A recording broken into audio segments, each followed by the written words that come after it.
Well, good afternoon, ladies and gentlemen. A very warm welcome to you all. It's my pleasure to open this ceremony. So it's on the authority of the Senate and the Council that I can formally declare this convocation for the presentation of degrees formally open. And for the moment, would you please be seated?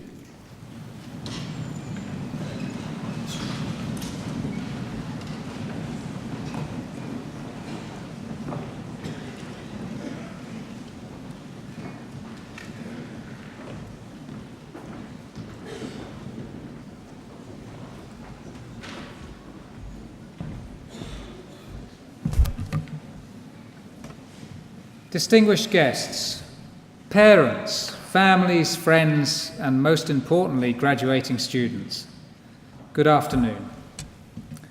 We are here on a special day, perhaps one of the most memorable of your lives, the culmination of years of education at a higher level and the beginning of new challenges, perhaps in further study and in new careers. You've worked hard and studied hard, and you've succeeded. You've done your job, and now, as President and Vice-Chancellor, it's my job to welcome you to this degree congregation, where we formally recognise your outstanding achievement. You graduate today from a leading UK university, committed to international excellence through the creation of world-changing research and high-quality inspirational teaching. Leicester is consistently one of the most socially inclusive of the UK's leading universities, with a long-standing commitment to providing fairer and equal access to higher education. Because of your time here at Leicester, you have a better chance of finding the career that you would like to have. 3/4 of the new jobs created between now and 2020 will be in occupations with a high concentration of graduates, while the unemployment rate for graduates is less than half of that for people who've been unable to complete tertiary education. Your employability is a testament to the skills that you will have acquired during your time here, and they are endless. You can write dissertations, master languages, solve simultaneous equations, work in teams, take on particularly testing exam questions. But at the University of Leicester, our purpose is to equip you not just with an education, but with something broader, with the spirit of intellectual inquiry, with a deep curiosity. Most of all, we hope that we've shown you the joy of intellectual discovery. The research conducted here at the University of Leicester spans all the way from the discovery of lost kings and microscopic DNA strands to the telescopes and space vehicles that explore the furthest stretches of the universe. This past year has seen a number of significant milestones and achievements for the university. Our new £42 million George Davis Centre was opened this year. This is the largest building in the UK built to Passive House standards, which means that the building will use very little additional energy for heating or cooling. It's named in honour of George Davis, the founder of Next, George at Asda, and Perunu for Marks and Spencer, who provided a gift of £5 million to fund a new vascular limb salvage clinic here at the university.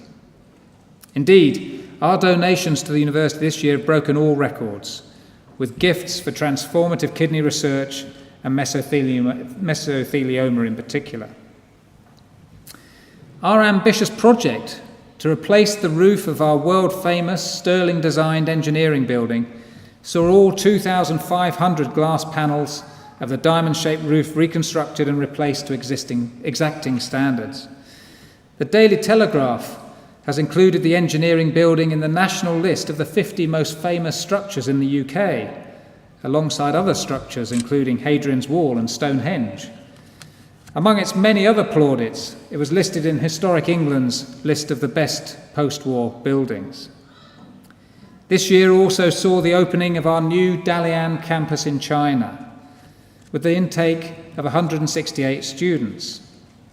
Our engineering, chemistry, and maths programs are identical in Dalian and in Leicester, meaning that students from China can get a University of Leicester degree both in China and here, and our students can also spend part of their time studying both here and in China. Susie Imber from our Physics and Astronomy department won the BBC show Astronauts, Do You Have What It Takes? She received personal training and recommendations from the International Space Station astronaut, Commander Chris Hadfield. And our university is the only one in the UK involved in the Juno mission to study our solar system's largest planet, Jupiter. Described by NASA as their most difficult project ever, the spacecraft has travelled 2.8 billion kilometres and will orbit Jupiter 37 times. We also discovered a new 430 million year old fossil, which was named in honour of David Attenborough, who grew up on our university campus.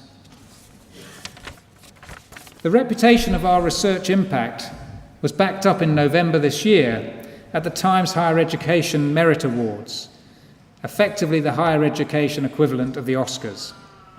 The Times Higher said, "The University of Leicester has shown time and again that it produces world-beating research and groundbreaking discoveries.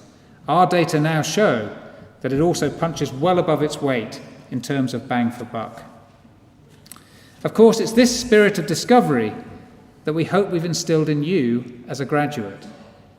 Discovery is about imaginative new thinking, underpinning fundamental advances in our understanding of the world around us, and applying that expertise to business and community needs and delivering solutions to the global and the personal challenges that we encounter along the way.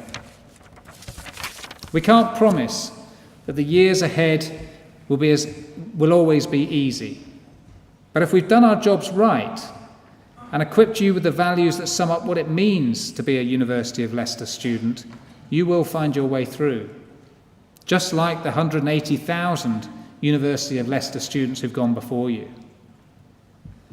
Our history and achievements are going to attract particular attention this year. November the 11th, Remembrance Day, will be the 100th anniversary of the end of World War I. It also is the 100th anniversary of the establishment of the Endowment Fund for the University College of Leicester, Leicestershire and Rutland, the forerunner to this university. We're one of only 2 universities in the world that was established as a living legacy to World War I, and plans are well underway for the celebration of our centenary. We hope you'll be able to join us in these celebrations, which will lead up to the anniversary in 2021 of 100 years since we opened our doors to the first students, all 9 of whom were women. You should remember and reflect on our university's beginnings, and we trust that this will not be the last we see of you as you join our community of alumni around the world, many of whom remain in touch.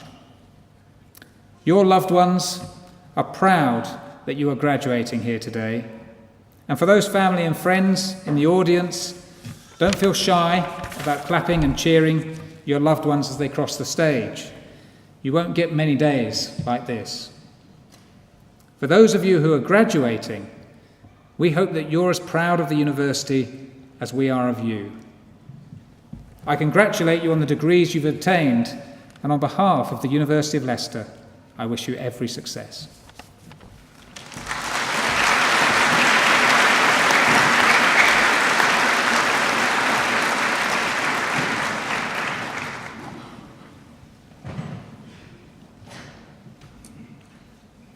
Will all graduates please stand?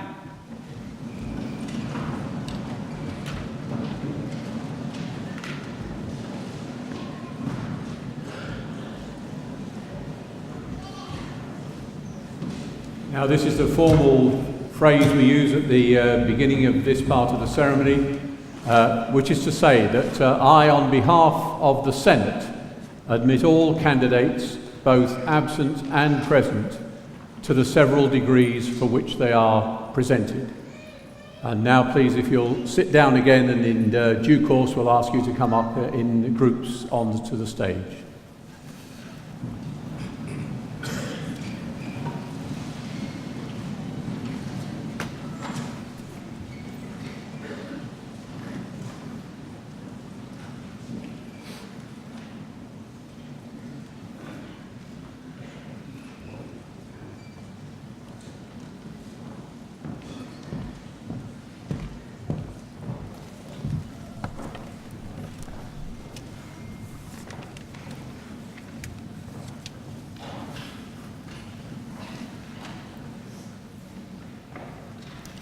Mr. Chancellor, on behalf of the College of Social Sciences, Arts and Humanities, I present the following candidates for their degrees. For the degree of Doctor of Philosophy, Sonia Alba.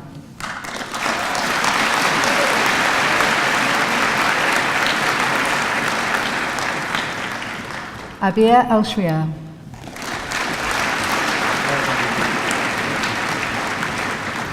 Anfal Al-Wahibi.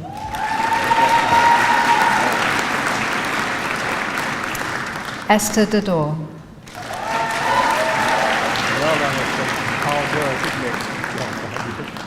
Mayrin Phelan.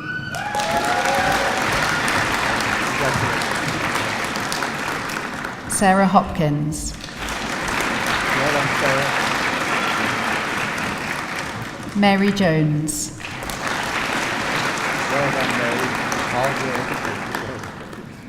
Thomas Q.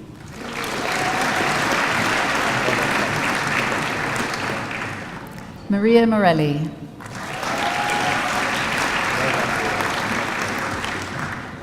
Joanna Wilson. Stephanie Seri Aguias.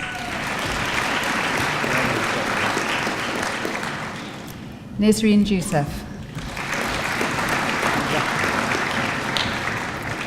For the degree of Doctor of Education, Adam Burns.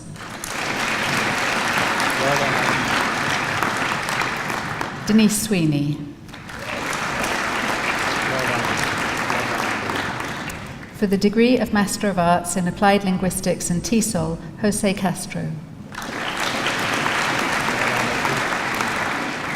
Karen Dunn.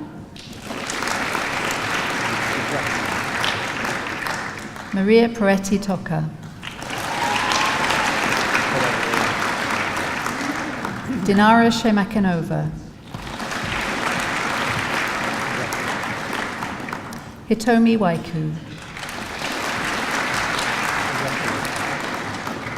For the degree of Master of Arts in Communications, Media and Advertising, Ksenia Pazenka. For the degree of Master of Arts in Communications, Media and Public Relations, Emmanuel Baida. Emil Blake. For the degree of Master of Arts in Contemporary Sociology, Majid Al-Sabahin.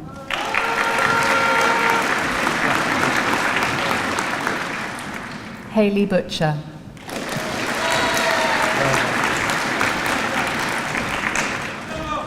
Nan Yang.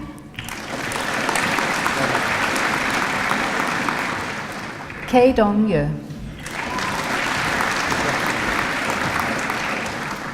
For the degree of Master of Arts in Creative Writing, William Coles. Jasmine Delimore.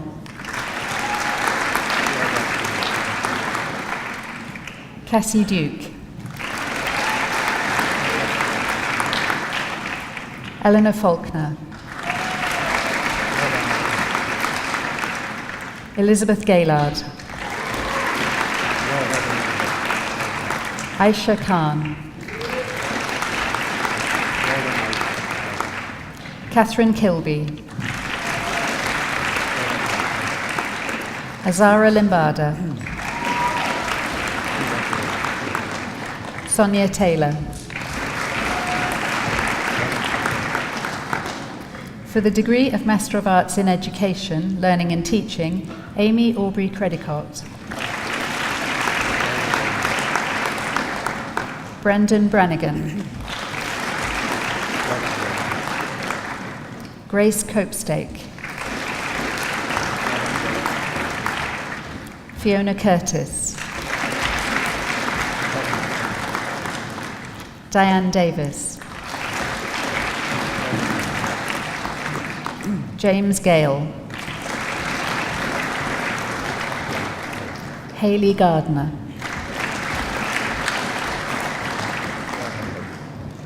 Monica Hingarani.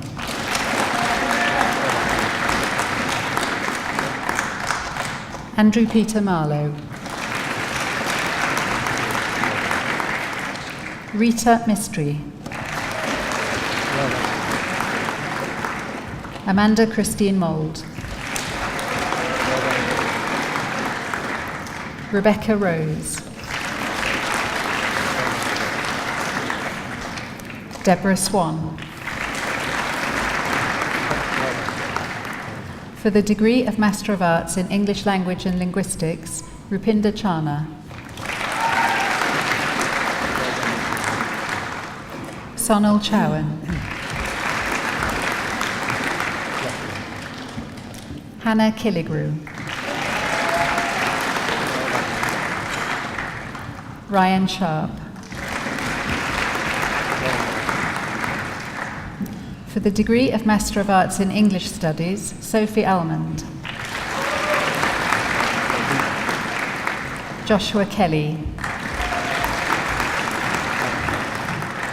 Julia Morrell. For the degree of Master of Arts in Film and Film Cultures, Katie Dale. Yanan Dong. Jayshri Khatri. Yuan Bing Lee. Yang Liu. Ji Yao Liu. Yu Feng Ren. Ella Whitman. Zhou Yi Zhou.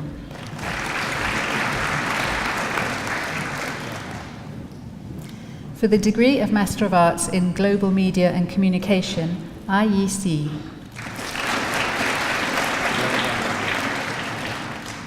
Xia Yi Chen.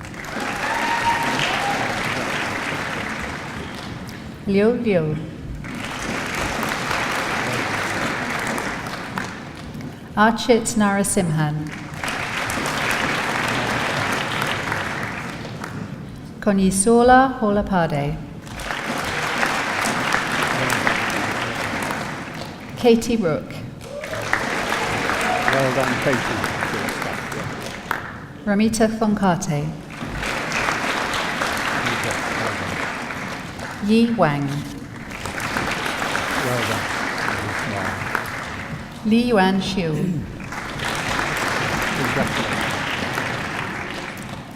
Bi Ying Shi. Well done. Tong Tong Jen. For the degree of Master of Arts in International Communication and Culture, Lu Lin. Namji Seg Pratum. Shi Zhang.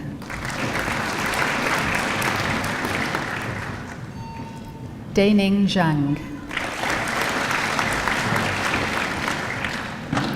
Shui Tong Xiao. For the degree of Master of Arts in International Education, Saleh Al-Ghamdi.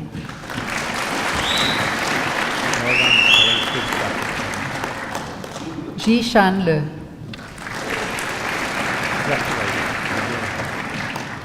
Musa Magomadov. Well done. Jutharpak Sitabutra. Well done. Yu Wei Wang. Jing Wu. For the degree of Master of Arts in Mass Communications, Mariam Al-Obeid. Well done, Marianne.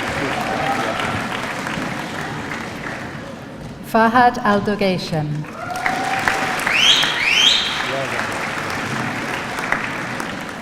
Jane Ling Tsao.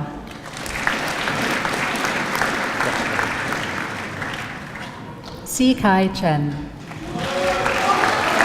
Well done. Xin Chen. Well done. Si Ling Chen, Wen Ju Dai, Hannah Dearden, Aisha Fesul,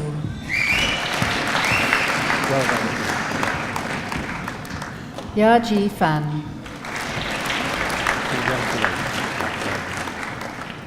Chen Shi Hu,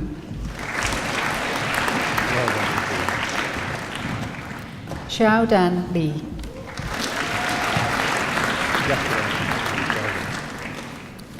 Yu Chi Li,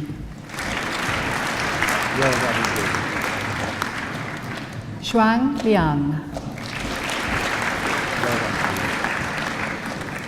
Huan Liu, Xiang Liu, Jing Lu, Johnny Lo, Ekutosi Nwakpu, Susio U,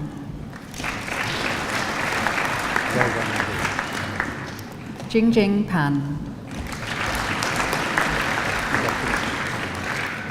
Wenjing Chi,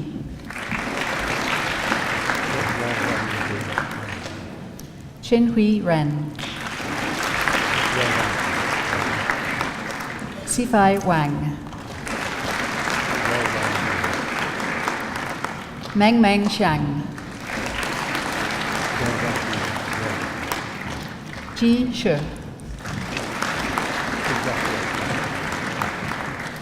Tian Tong Yang, Xue Yong, Yao Zhang,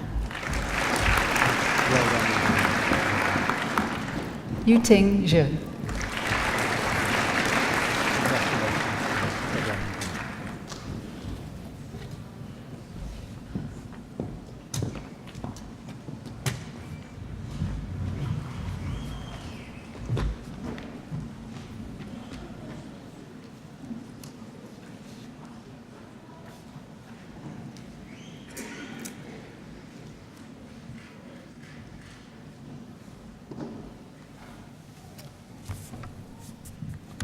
Nina Stibbe is a renowned comic writer.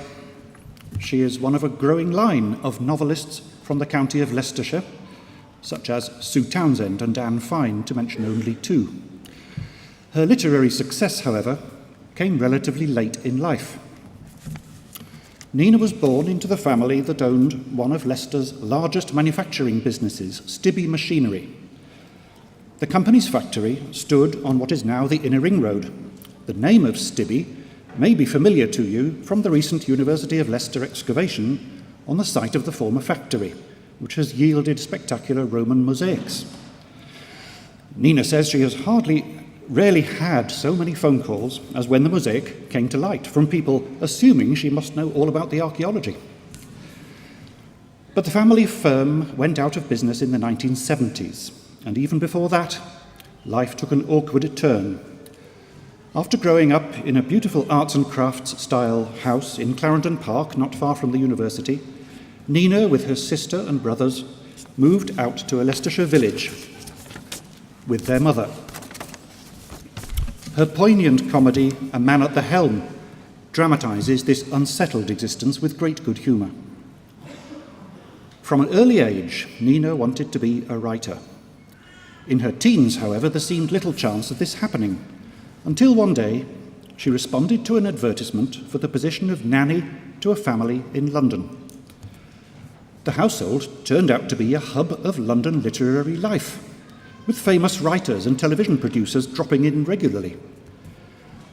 Nina started writing letters home, telling her sister, with penetrating observation and delightful irony, about the amiable chaos of family life in the early 1980s and of the foibles of the creative minds she encountered every day. It was only many years later, when she was invited to celebrate the birthday of the mother of that London household, that Nina asked her sister to dig out those old letters. When she read out some of them at the party, a publisher expressed interest, and the rest is history. Nina was offered her first book contract at the age of 50. The letters were published as Love Nina and later dramatised on television. They proved a literary sensation. Yet why should a teenager's recollections of everyday chatter and family doings prove to have real literary merit? The answer lies in Nina Stibbe's amazing memory and her acute ear for the way people talk. The dialogue she writes must be one of the best records of intelligent English irony and sarcasm that has ever been put down on paper. There is also the interest of seeing well-known characters leap off the page. Above all, the renowned actor and dramatist Alan Bennett, whose fussy, lugubrious diction is irresistibly brought to life. Love Nina was Non-Fiction Book of the Year at the National Book Awards and has been followed by a series of books, some based around Nina's fictionalised alter ego, Lizzie Vogel. These include Man at the Helm, already mentioned, and Paradise Lodge, set in a retirement home and described by one reviewer as chaos among the commodes. Just a few weeks ago, Nina published An Almost Perfect Christmas, a collection of ironic musings on the festive season. We can be sure that many more delights are in store. Nina's books have been translated into at least 8 languages, but her work finds particular resonance in this region since Leicestershire features prominently in her novels. Acknowledged as a Leicester writer, she happily responds to many invitations from the media to comment on local matters, whether it be, as she puts it, football or floor mosaics. Before her newfound literary success, Nina had a professional career as a leading editor of education books. She recalls with pride how she commissioned school teachers to write about teaching practice and experience, shifting her publisher's list away from educational theory towards works of value to working teachers. She remembers her own joy in learning, especially at primary school. Despite this, it was only after she reached London that, thanks to the encouragement of her London family and friends, including her current partner, Nina went to university to study English literature. She describes this as a turning point, an opportunity without which she could not have achieved all she has. Education is one of her passions, about which she may say a few words in a moment. Nina Stibbe has never stopped writing since her teens. Her deserved success shows the value of persistence. She attributes that success to learning how to write in her own voice, the true voice she first used in those teenage letters. For the wisdom and humour in her writing, and for her contribution to Leicestershire's growing literary reputation, we are honouring her today. Mr. Chancellor, on the recommendation of the Council and the Senate, I present Nina Stibbe, that you may confer upon her the Honorary Degree of Doctor of Letters.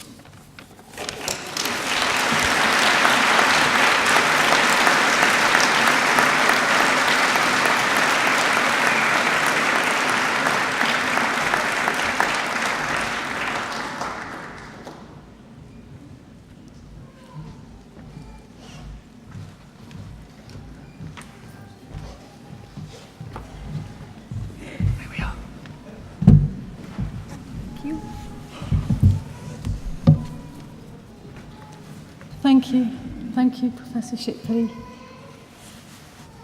Recently, in light of this award today, I've been thinking a lot about my education journey. The first thing I remember really wanting was to go to school. My sister had gone off a year before me because she was older than me and had come back cleverer and worldly and clutching paintings and bits of writing. when it was my turn to start this nursery school, I was invited to do a painting, and I went off to the easel with my idea for my painting, these orange flowers, these marigolds that I was going to paint and take home. But disaster, there was no orange paint.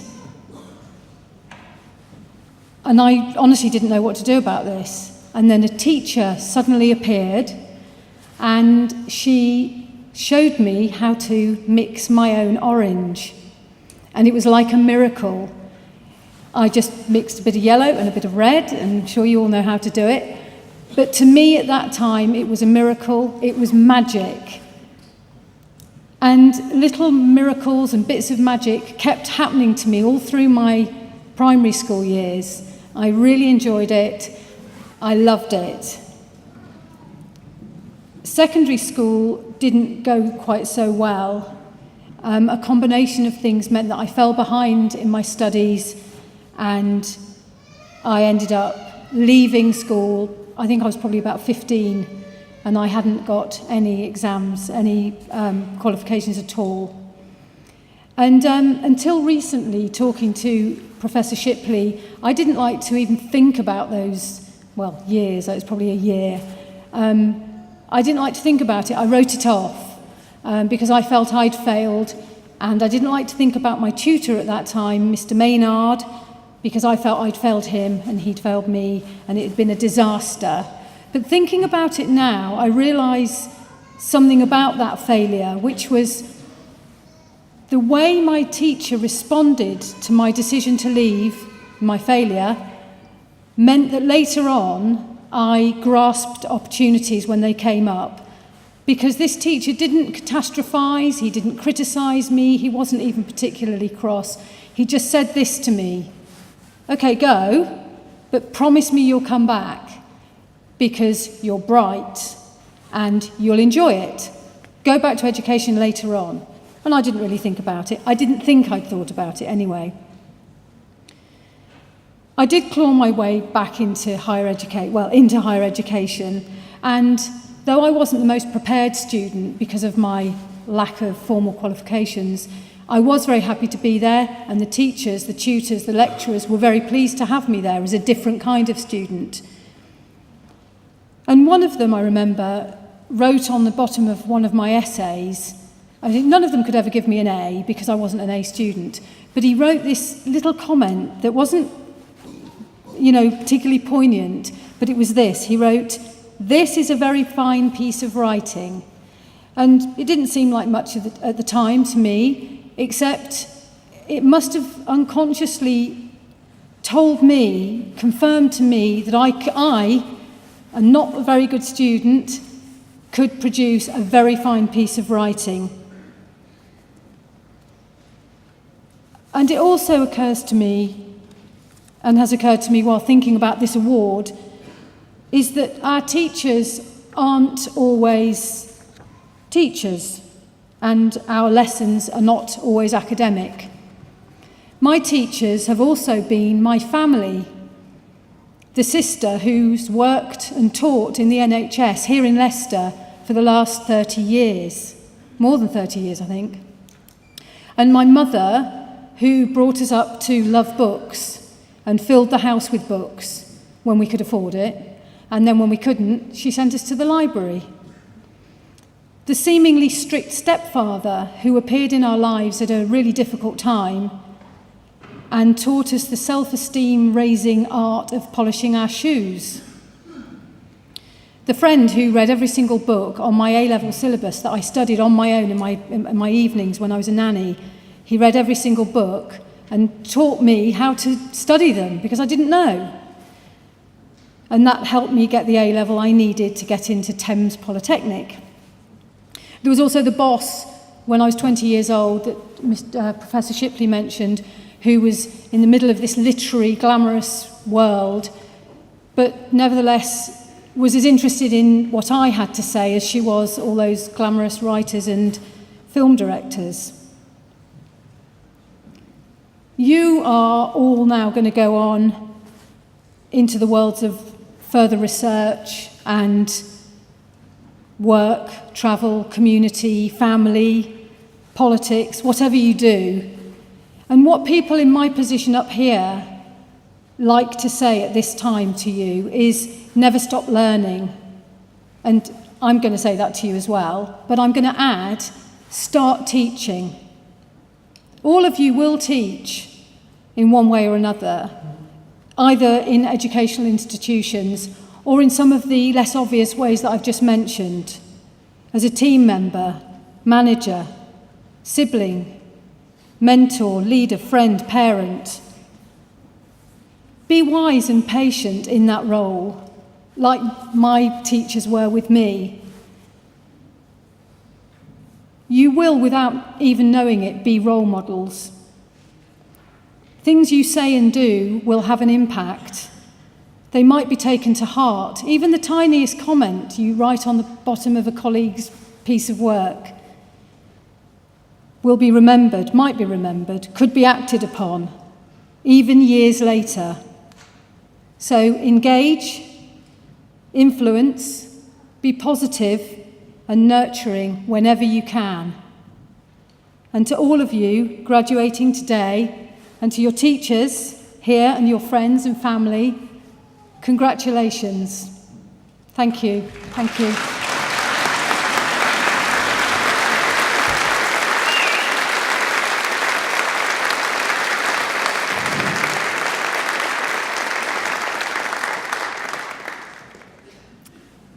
Alumni music scholars Claire Constance and Liam Carey will now perform Bei Mennen welche Liebe fühlen from Magic Flute by Mozart.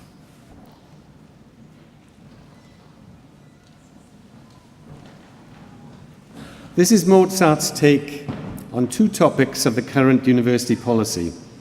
One is what the Vice-Chancellor said in his speech about widening participation, and the other is a topic of very urgent current interest, the relationship between men and women. Here we see Pamina, a princess with the silver spoon in her mouth. And here we see Papageno, a humble bird catcher who is the first person in his family to go to university. While they do not have a relationship with each other, they say that if they can find loving partners, then they will live happily ever after.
Mann und Weib.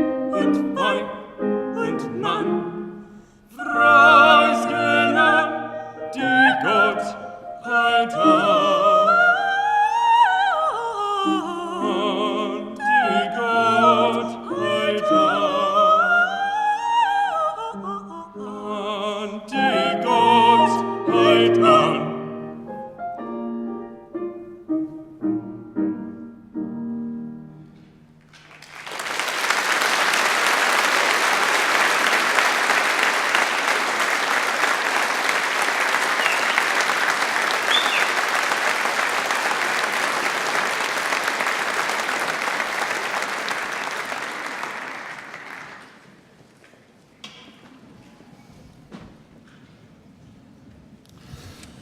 Mr. President and Vice-Chancellor, on behalf of the College of Social Sciences, Arts and Humanities, I present the following candidates for their degrees.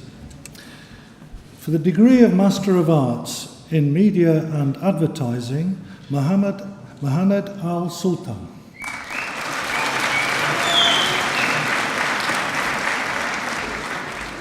Mubarak Al-Kabaisi.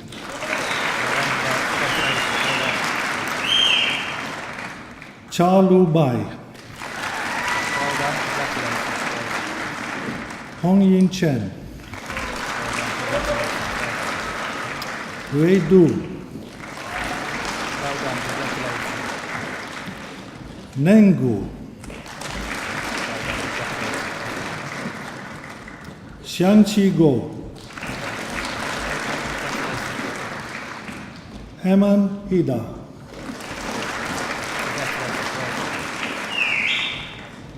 De Jiwa.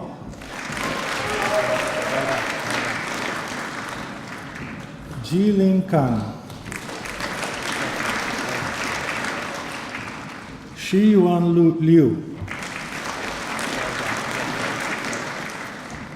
Xiao Long. James Makin. Wei Dan Meng. Anita Padam. Bing Yao Chin.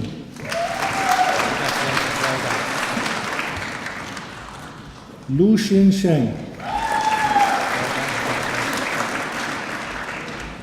Zhe Xiao Song. Vesela Tsapreva.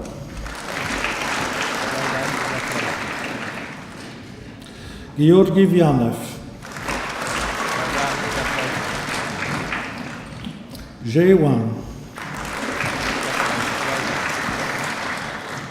Zhongqi Wang. Tuo Huan Shu. Cheng Fu Zhang. Meng Qi Zhang. Peng Zhang. Wei Ting Zhang. Yan Zhang. Yang Zheng. For the degree of Master of Arts in Media and Public Relations, Mohammed Al-Makaimi.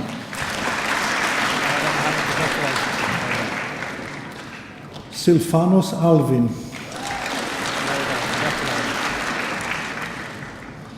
Marwa Bawi.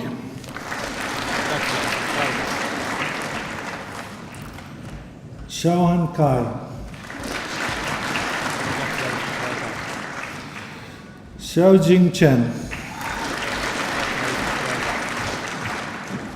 Hui Zhao. Chang Li. Roran Li. Xiao Wen Li. Yanxi Li. Liu Xiaoxiao. Shinar Shakenova. Miao Song. Shi Yu Sun. Xiao Xiao Sun, Georgia Valsami, Jing Ni Wan, Chu Yu Wan,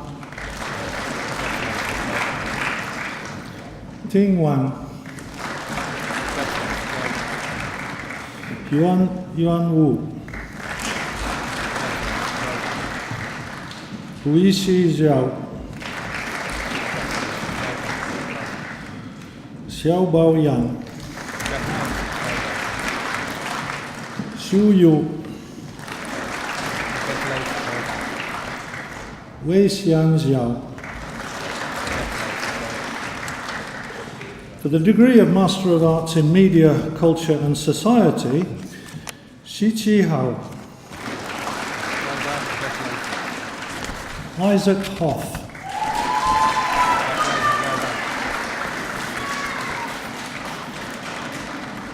An Chi Li, Xi Bing Sun, Xi Yang. For the degree of Master of Arts in Modern Literature, Maisie Bamford, Antonia Leach, Natasha Stoyce, Daniel Trick,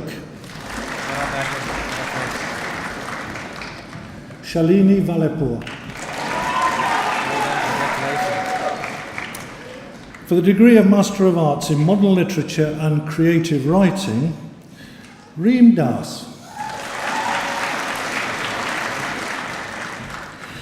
For the degree of Master of Arts in New Media and Society, Yuan Wan Che. Xu Yu Chen. Yuan Dong. Xing Yi Guo, Ya Jie He, Fang Xin Hu, An Chi Huang, Xi Wei Jia, Hu Wei Kang, Kun Lam, Lin Xuan Li, Jing Liu, Xi Yao Liu,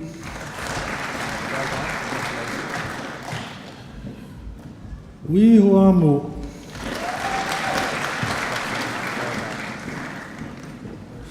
Benyela Njeko,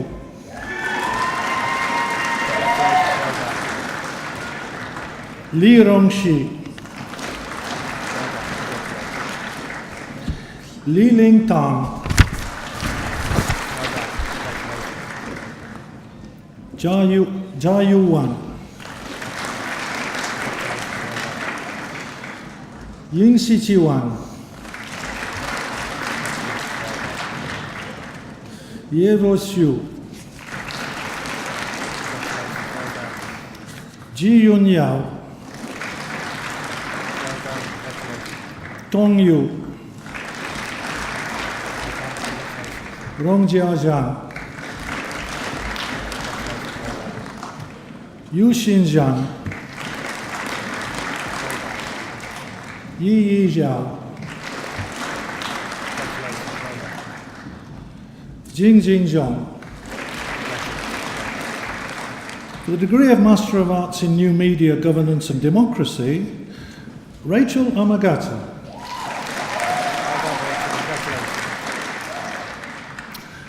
For the degree of Master of Arts in Psychodynamic Counselling and Psychotherapy, Nicole Keep.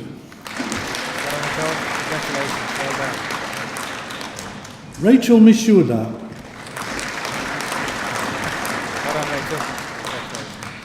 Matthew Daniel Schwein.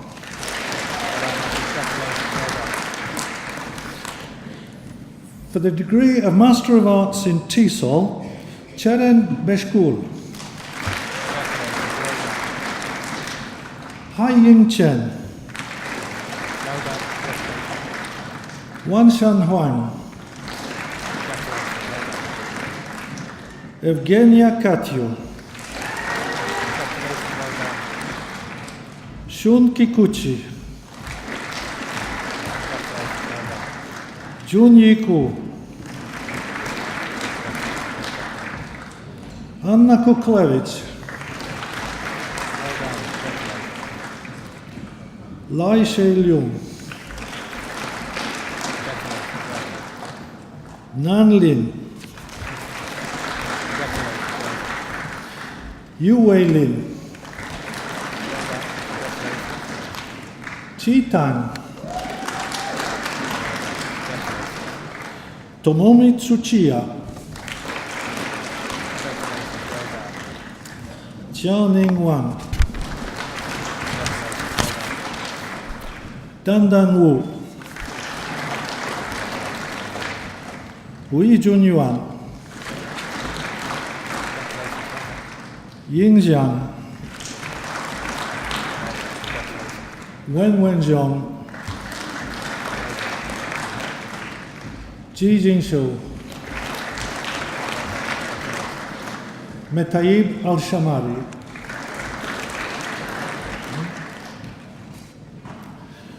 For the degree of Master of Arts in the Country House Art and History and Literature, J. Graham. Sarah Greatorex.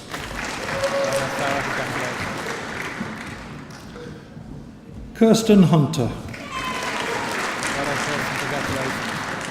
Stefania Maddock.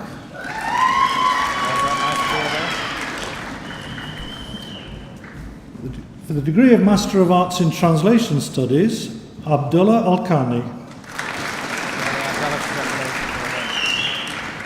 Bandar Al-Talidi. Bethany Amis. Cheng Cheng. Yao Cheng. Corinne Conway. Carolina Eames. Bing Wan Hua. Nafras Hilfi. Najm Shalhoub. Qing Yi Wan. Wing Tong Wong. Sa Yu Yang. For the degree of Master of Arts in Victorian Studies, Naomi Hepton. Meike Kobinia. Joanna Turner. Jake Watson.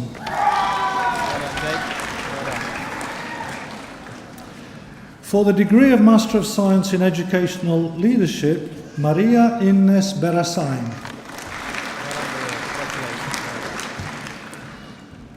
For the degree of Master of Science in Social Research, Bing Han. William Tambini.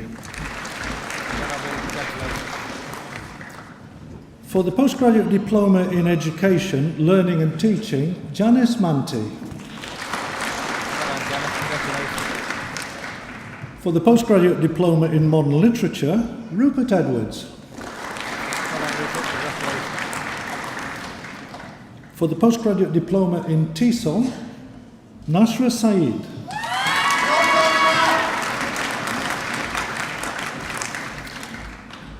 For the Postgraduate Certificate in Education, School-Based Initial Teacher Training, Amy Huckabee.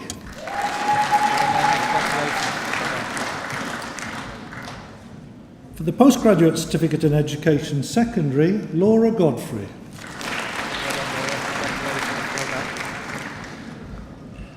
For the Postgraduate Certificate in Education Learning and Teaching, Catherine Purvis. For the Postgraduate Certificate in Learning Technologies, Michaela Schwerer. For the Postgraduate Certificate in Teaching English for Academic Purposes, Agnieszka Wlodarczyk.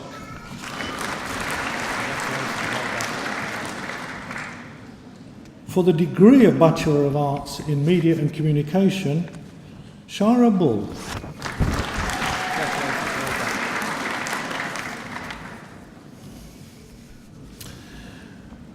For the Arts Foundation degree in Integrative Counselling, Gemma Bennett.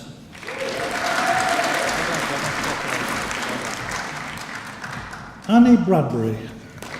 She's just gone, she'll be coming back. She'll be coming back. Again. Katie Bradley.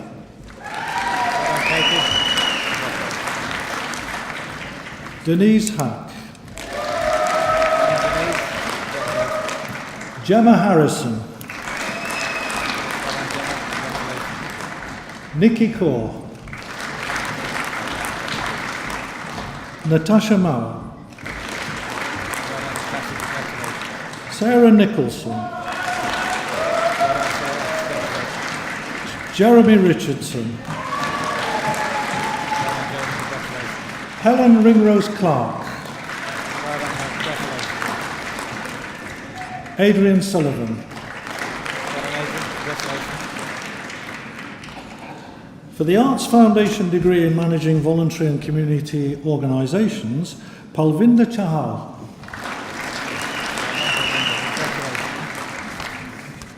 Thomas Eastman Toy.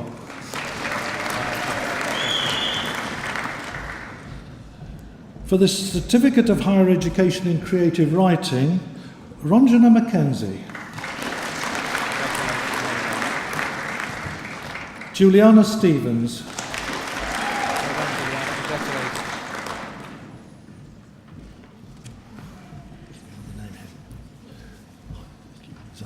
For the Certificate of Higher Education in Psychology, Gaina Susan Kurbalia.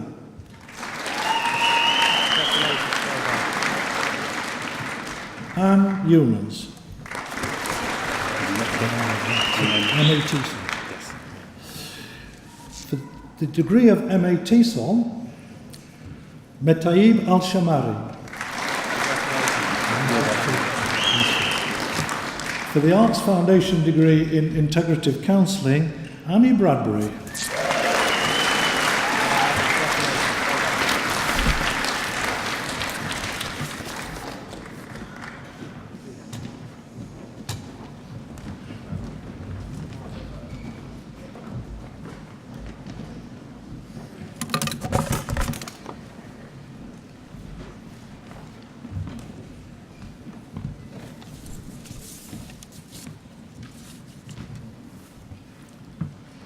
Well, ladies and gentlemen, that all went, touch wood, very smoothly. It's always great to welcome people up on the stage.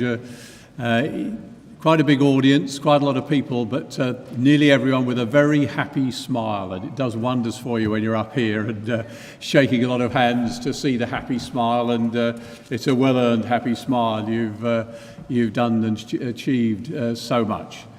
And I hope that it's helped you to enjoy this ceremony, at least in part by the way that we vary it just a little bit. And in recent years, we've started having what we call, for fairly obvious reasons, a musical interlude. And I hope you felt, as I did, that the alumni music scholars, they were the people in the duet, they really did us proud today, I thought. Don't you think so? I thought they were...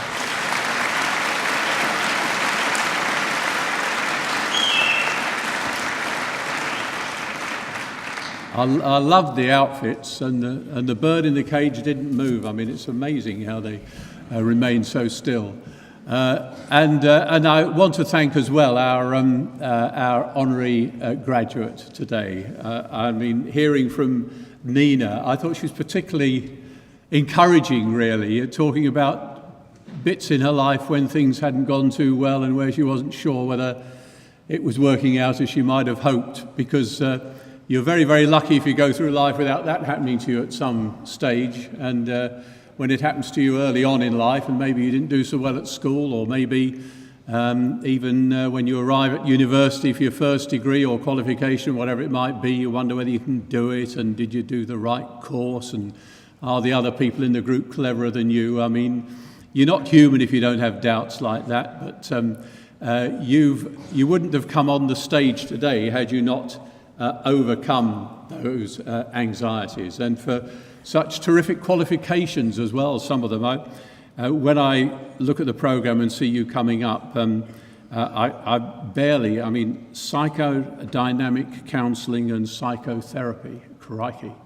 I wouldn't know where to start with that one, but one or two of you have started that, and I'm sure your parents, friends and relatives and supporters who have been watching, they will be as stunned as sometimes I am at the skill of your offspring, friends or relatives, to have managed to study degrees that we barely can understand the title of. But well done, done indeed.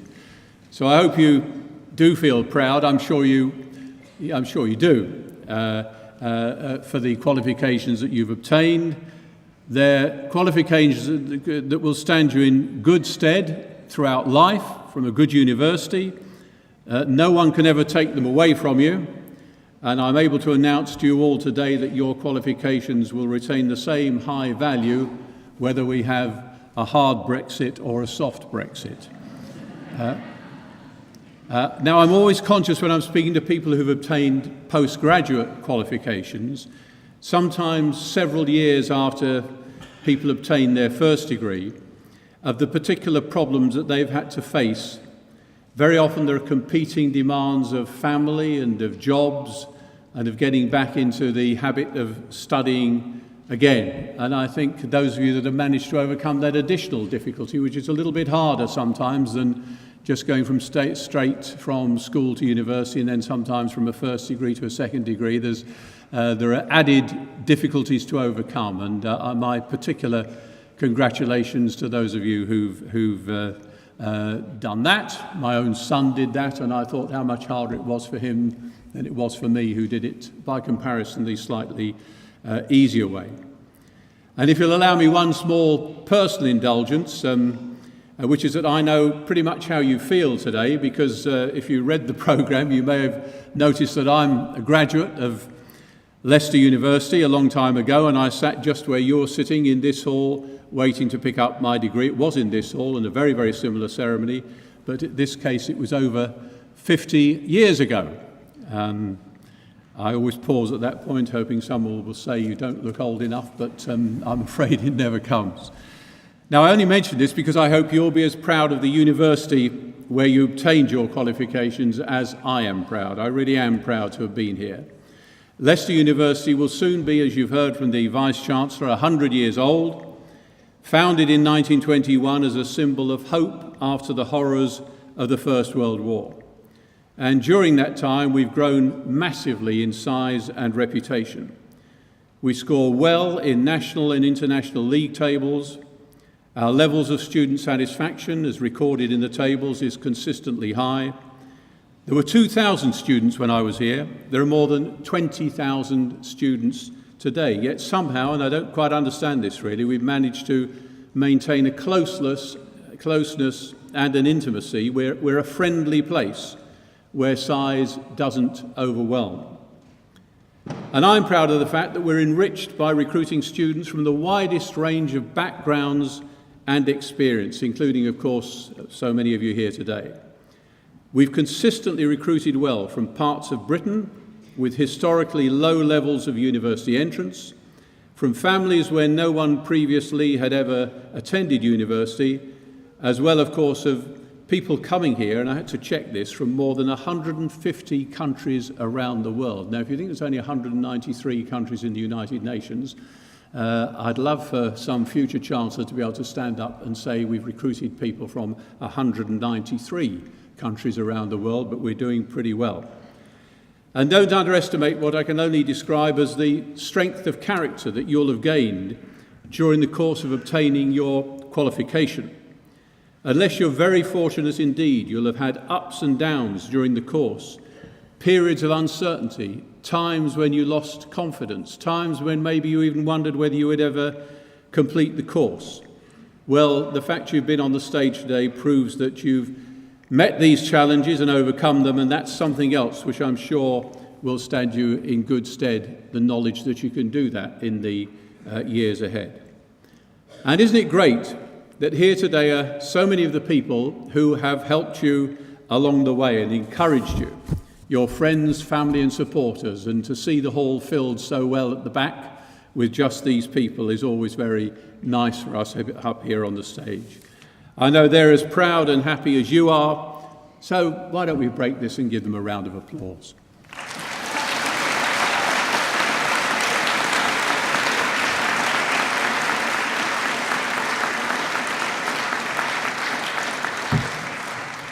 And as to your future careers, who knows what potential is lurking in this hall today?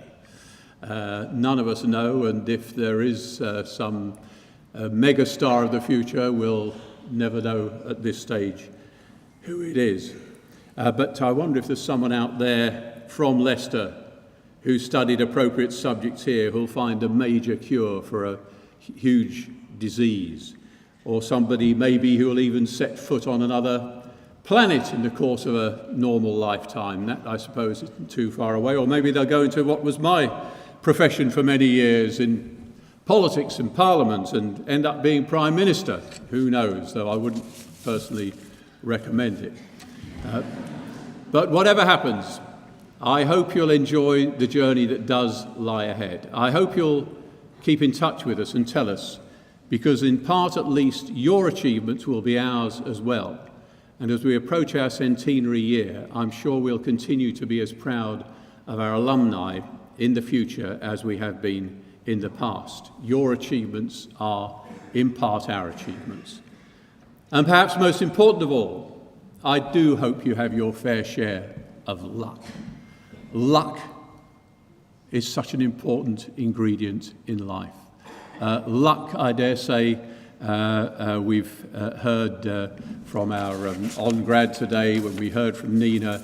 I'm sure she'll acknowledge there have been times in her life when a chance encounter or a brainwave of some sort has altered the course of her career. So I hope you get that luck. You certainly need it in politics, which was my career for many years.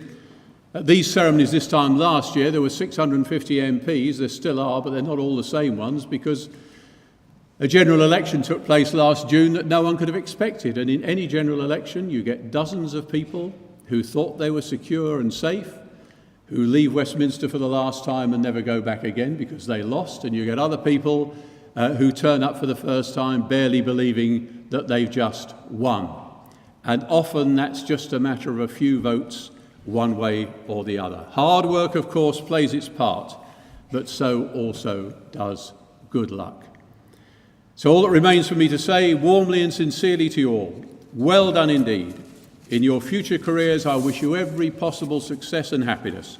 And most of all, I think, I wish you good luck.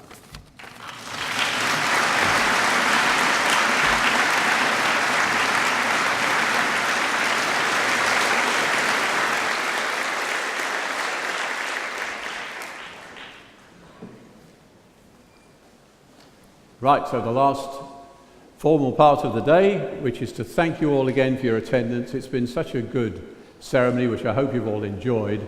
And my role now as Chancellor is to formally declare this degree congregation closed.